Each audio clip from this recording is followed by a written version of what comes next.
სვანეთს ბევრი უნიკალური კულტურული თუ მატერიალური ნიმუში უკავშირდება, თუმცა მას განსაკუთრებულს მაინც სვანური კოშკები ხდის.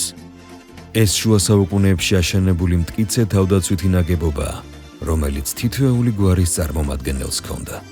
კოშკი 20-25 მეტრის სიმაღლისაა და საშუალოდ 4 ან 5 სართულისგან შედგება.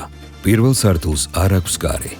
კედლები კი დაახლოებით 1.5 მეტრის სისქისაა. აქ შესასვლელი მეორე სართულზეა მოწყობილი. ომის დროს კოშკებში ხის გადასატანი კიბით შედიოდნენ. აქ ჰქონდათ კიბეც, რითიც მტერს ფიზიკურად არ შეეძლო მარტივად შიგნით შესვლა ან კოშკის დანგრევა. შიდა სართულებიც ერთმანეთთან ხის კიბეებითაა დაკავშირებული. ხოლო კოშკის უკანასკნელ სართულზე მოწყობილია საბრძოლო ბაქანი. აქედან მტრის მოგერიება დანაკარგის გარეშე ბევრად მარტივი იყო. და ბოლოს, სვანური კოშკის ორფეხა სახურავზე ასვლისას ბუნების სილამაზეს პანორამულ ხედებს აღმოაჩენ.